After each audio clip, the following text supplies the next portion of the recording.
Well, it's a pretty promising team when you look at both sides of the ball. To be honest, when you look at the quarterback position, I know that's where the biggest question mark is when it comes to Jalen Hurts. But when you look at the way he's progressed, I think, in my opinion, from the beginning of, if you look at the end of last year, I mean, that Tampa Bay loss was just it was brutal.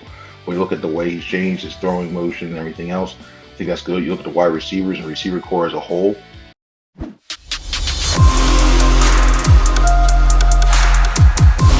Start circling.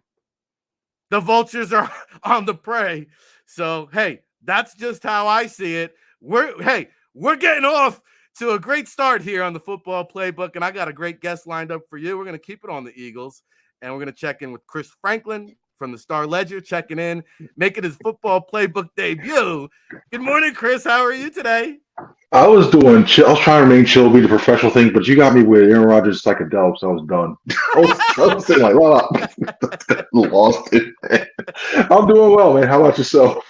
Good, man. Good. I haven't had you on my show in the past. This is your Football Playbook debut. I've seen you on the JAKIB Sports channel. You do a great job, by the way.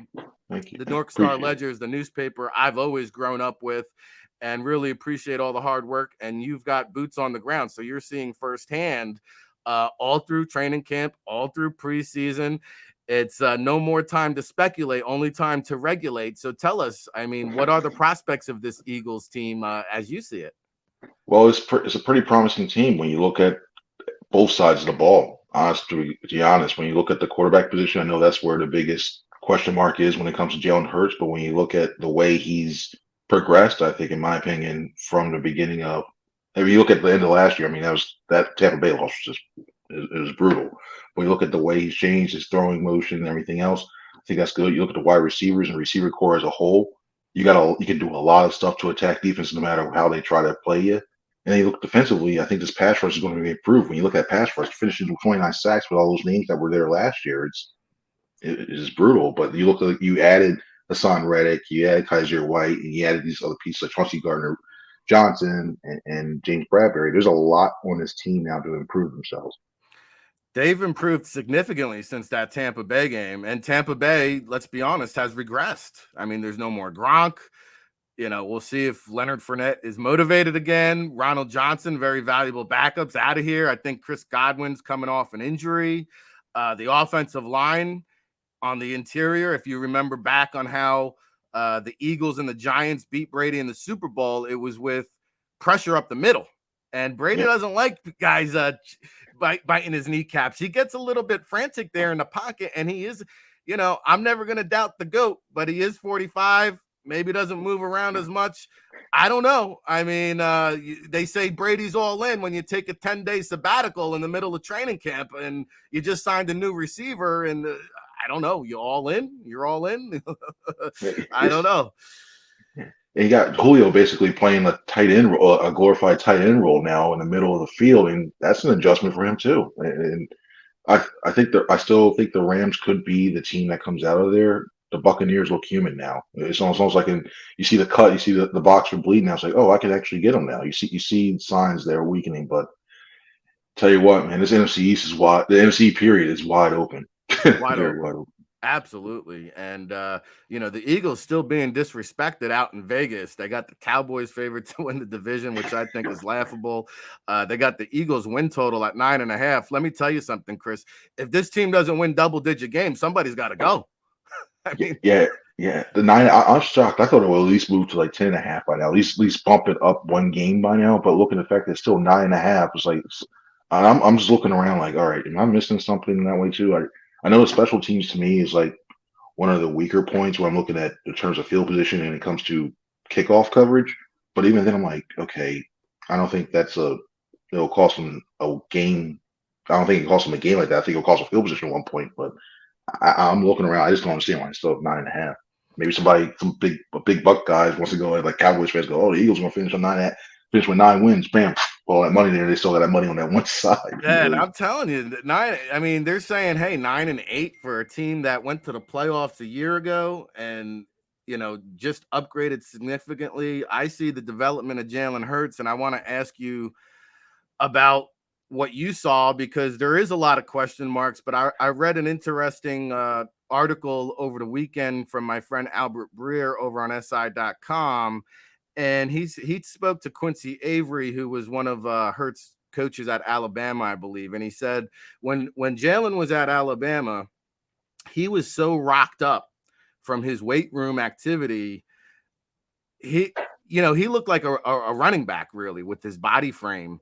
And Quincy Avery was saying that it really stiffened up his upper body and his throwing mechanics.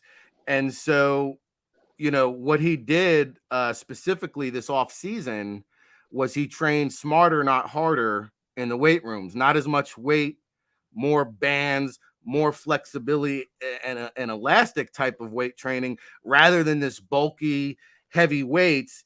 And he said that's why you're going to see much better mechanics, better movements, and all the improved throwing mechanics have showed a better kind of confidence level in Jalen Hurts. And so I think that's what you need, Jalen, is to feel comfortable, which he very much is.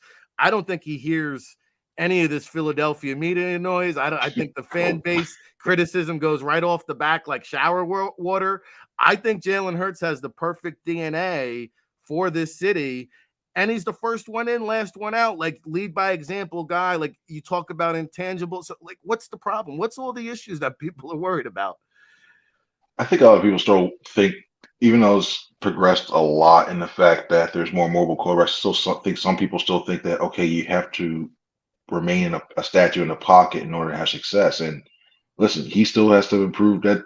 He still has to improve in that area. Or at least in the regular season game, I think he still needs to improve in that area and navigate the pocket a little more. Because when you have that offensive line, which is it's like one of the top three, if not the top offensive line in the league, you have to utilize that. And one thing I think that he's done a lot better at is he's not looking to rush and run the ball when he sees, okay, one progression, two progression, go. He's sitting there, he's scanning the whole entire field, and he's buying himself time to move step up and use that pocket, at least in training camp this year. I think that's a key thing. And the other one, he had issues with this early in camp. I saw he progressed in this aspect. It's okay to check down to the running back. It's okay to check down to your short route, because a lot of times, I know you want to make the big play. You got these guys like AJ Brown, you got Devonta Smith deep, and you need to feel like, okay, I got to throw it deep, chuck it there. Sometimes you get the same ending result just throwing a 5-yard out to like Kenneth Gainwell or Miles Sanders, and they run for about 50, 60 yards. They'll still show up on the stat sheet the same way. So he's utilizing his check downs more, and he's stepping up in the pocket and navigating that better. And I think overall increased with the mechanics, as in his footwork looks a lot better. And you mentioned that too, because a lot of people think, oh, to be a quarterback, you have to have a strong arm. That's it. No, that core muscle in the middle there is key, because that's where, and your legs get that power. So add all that together, I think you'll see a better version of Jalen Hurts. Yeah, you got to have the lower body working in sync with the upper body. And I think, you're going to see better anticipation. You're going to see more flexibility, the higher level of confidence to make those throws downfield when needed. But I agree with you. This can be a dink and dunk offense and be very successful. A lot of offenses around the league are successful in the short to intermediate game. Now, I still think you take a shot or two downfield, you throw it deep down to Devonta Smith, even if it goes incomplete, you still got to respect that. Quez Watkins, you want to try to stretch the field, take a shot or two downfield. I don't care if it's incomplete, because then I'm going to come back and I'm going to hit Goddard underneath. I'm going to hit AJ Brown on that slant route and let him do the yard after catch thing like he does as good as anybody around the league. So we're talking to Chris Franklin, Star Ledger, New Jersey representative, as good as it gets when it comes to covering the Eagles. And if you can't beat them, join them.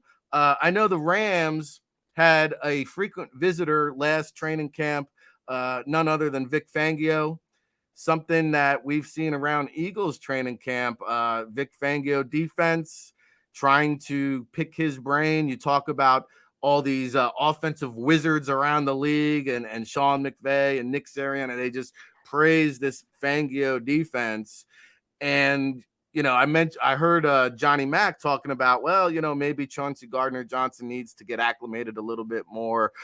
I think, the pre-snap disguises is the big deal here. I think that's where it might get tricky for a Chauncey Gardner-Johnson. But how about Fangio kind of hanging out here in the preseason. He brought the Rams good luck last year, and maybe a little bit of luck rubbing off on the Eagles this year.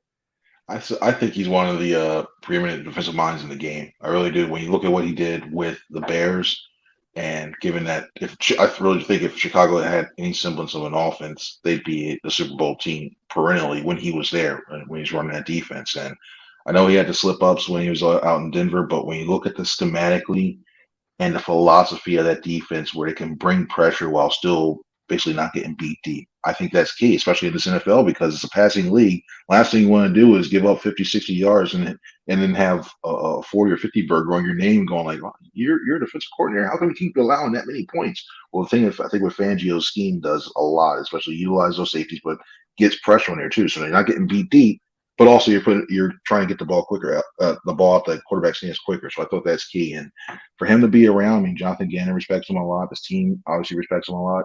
I would be surprised. I've said this before, and I really truly believe it. I think this is Jonathan Gannon's last year in Philly. I think that he's that good of a coach that, either way, I think he's that good of a coach where he's going to be a head coach. He could interview for a head coaching job and probably just going to get one. I could see him this next cycle. And so that's the case. And if this defense looks horrible with all the pieces, I can see him being jettisoned if it doesn't work out. So I wouldn't be surprised if the Eagles reach out to him and engage him to see, hey, you know what? You feel like becoming the defensive coordinator again? We'd love to have you. Or if Gannon State, I would love to see him be a defensive assistant, a senior defensive assistant on the staff. I think he has that much value to whatever team he has and has that much experience and gives some different other scheme ideas and stuff like that as well, too. I really like him. If it worked for the Rams, might as well work for the Eagles. Hey, I'll tell you what. I know the chat room over here seems like they're ready to fire Gannon, but he got 3 head coaching interviews.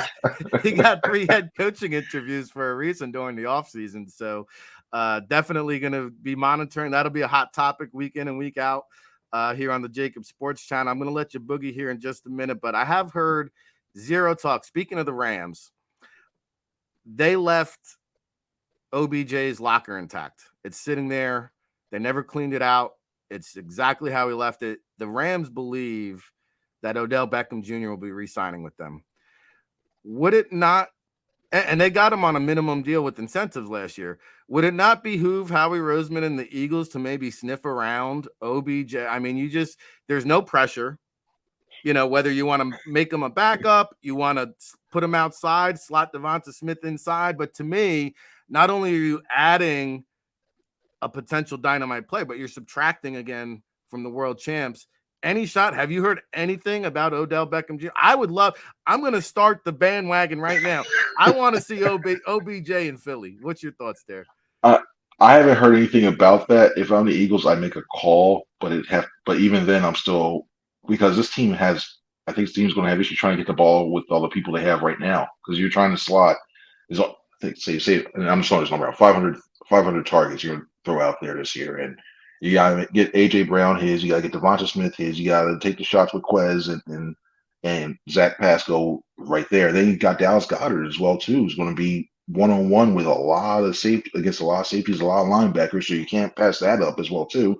Then you're going to still need to get Gainwell his touch. There's a lot of guys that are going to have to get the ball. And I probably think unless there's an injury, say if Brown or Smith went down, then I'm making that call for sure. But if everybody remains healthy, I'd probably hold off. I'd probably look more on the defensive side of the ball and look see if you can get another safety in here probably another safety. That's it. I'm looking around like, really, you can't edge rusher unless Derek Barnett doesn't do well on the second team, maybe. But otherwise, I'm looking more defensive side of the ball. And OBJ's a really good player. He's kind of had a really good career. Second knee injury. That's nothing. Second knee injury as well too. A little leery on that, but I'd probably hold off for now. I know it sounds sacrilegious to say, you have Odell Beckham Jr. And I'm gonna hold off right now. But this team has a lot of targets they have to get through. We'll see where they're at when he's healthy. I don't know. Sometimes you catch lightning in a bottle. Before he was got injured in that Super Bowl, he was having a heck of a game. He was an impact player in that Super Bowl. And so we shall see how that plays out. We shall see what you got cooking over there at the Star Ledger. What can our Eagles fan base here expect to see over the next couple days? What do you got cooking? Well, it was Lions week. It sounds weird to even say it's Lions week, but it's game week when it comes to that.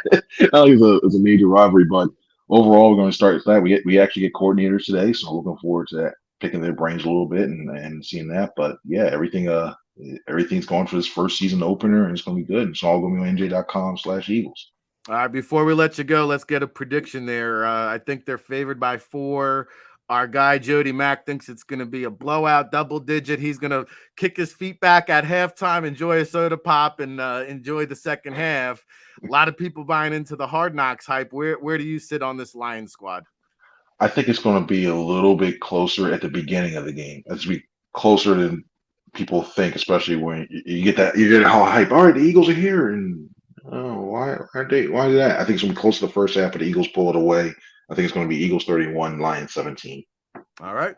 There you have it. I've had venison before. I've tasted the deer meat. I wonder if lion meat's a little bit more rubbery. We're going to find out this weekend when the Eagles take on the Lions week 1. Hey, Chris, man, appreciate the time. Hopefully we have you back on here throughout the season. We'll be chatting off the air, I'm sure. Sounds great. I appreciate it, Rick. Thanks for having me on, man. All right. There you have it, though.